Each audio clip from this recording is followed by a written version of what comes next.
নমস্কাৰ বন্ধুসকল, আজিৰ এইটো ভিডিঅ'ত আমি আপোনালোকৰ লগত আলোচনা কৰিম যে আপোনালোকে যিসকলে চৰকাৰী ঘৰ পাবৰ কাৰণে আপোনালোকে জিঅ'টে কৰিছিলে তো ফাইনালি আপোনালোকৰ কাৰণে কিন্তু এটা ভাল খবৰ আহি পৰিছে।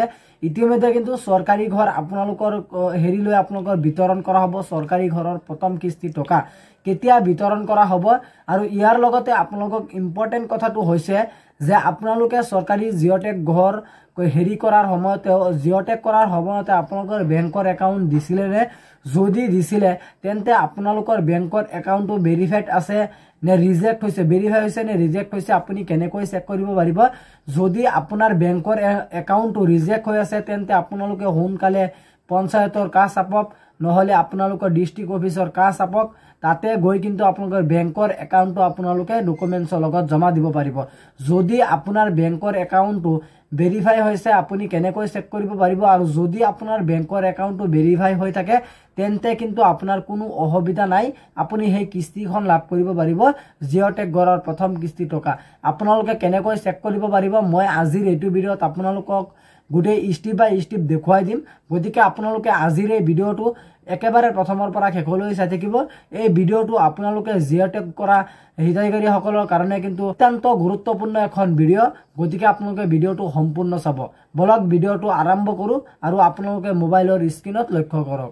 আপোনালোকৰ বেংকৰ একাউণ্টটো জিঅ'টেক ঘৰৰ লিষ্টত আপোনাৰ বেংকৰ একাউণ্টটো ভেৰিফাই হৈ আছে নে ৰিজেক্ট হৈ আছে আপোনালোকে সেইটো চাবলৈ হ'লে পোনপ্ৰথমতে আপোনালোকৰ আহিব লাগিব এইটো ৱেবছাইটত, আৰু এইটো ৱেবছাইটৰ লিংক আপোনালোকৰ সুবিধাৰ কাৰণে মই এইটো ভিডিঅ'ৰ ডেছক্ৰিপশ্যনত দি দিম।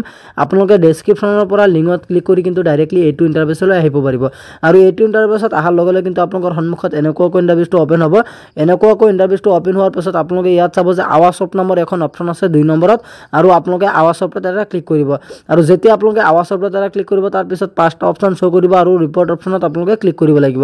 আৰু যেতিয়া আপোনালোকে ৰিপৰ্টৰ দ্বাৰা ক্লিক কৰিব তাৰপিছত কিন্তু আপোনালোকৰ সন্মুখত এনেকুৱাকৈ ইণ্টাৰফেচটো অ'পেন হ'ব।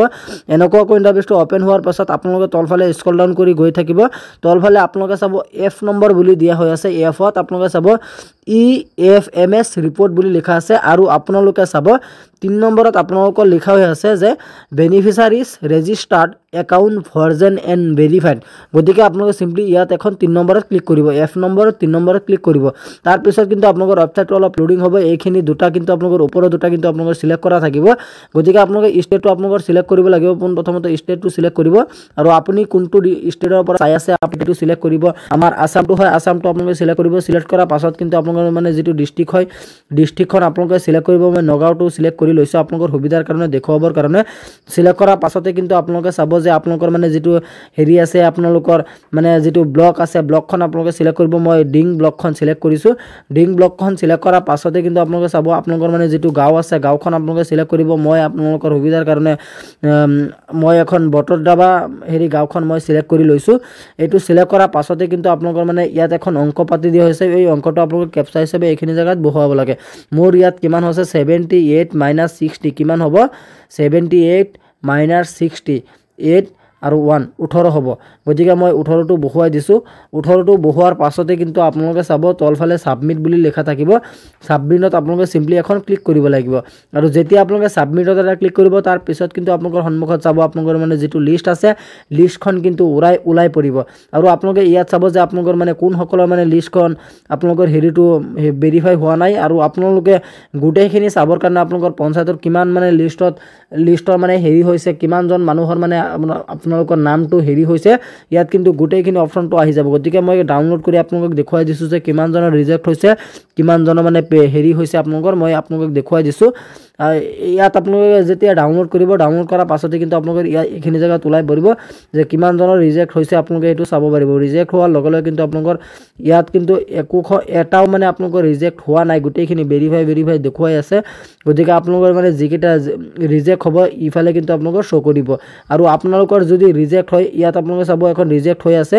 মই আপোনালোকক দেখুৱাই দিছোঁ আপোনালোকৰ সুবিধাৰ কাৰণে মই দেখুৱাই দিছোঁ। ইয়াত চাব reject by bank as the account number does not exist বুলি দেখুৱাইছে আৰু এইটো ৰিজেক্ট বুলি দেখুৱাইছে যদি আপোনালোকৰ এনেকুৱা হয় তেন্তে আপোনালোকে ডিষ্ট্ৰিক্ট অফিচাৰ কাছ কৰিব পাৰে বা আপোনালোকৰ মানে যিটো ব্লক আছে ব্লকত গৈ আপোনালোকে ক'ব যে মোৰ এইটো বেংকৰ একাউণ্টটো এইটো হৈ আছে এইটো মোক ঠিক কৰি দিয়ক আপোনালোকে বেংকৰ একাউণ্টটো লগত জেৰক্স কৰি লৈ যাব গতিকে ইয়াৰ বিষয়ত যদি আপোনালোকৰ আৰু কোনো কিবা অসুবিধা থাকে আপোনালোকে মোক কমেণ্ট বক্সত জনাবলৈ নাপাহৰিব গতিকে আজি ইমানখিনি আছিল আপোনালোকক দিবলগীয়া ইনফৰমেশ্যন আশা কৰিছোঁ ভিডিঅ'টো চাই ভাল পালে যদি ভিডিঅ'টো চাই ভাল পালে তেন্তে ভিডিঅ'টোত এটা লাইক কৰি দিব আৰু আপুনি যদি আমাৰ চেনেলত নতুন হৈ আছে প্লিজ আমাৰ চেনেলটো ছাবস্ক্ৰাইব কৰিবলৈ নাপাহৰিব ধন্যবাদ থাকিল সকলোলৈ জয় আই অসম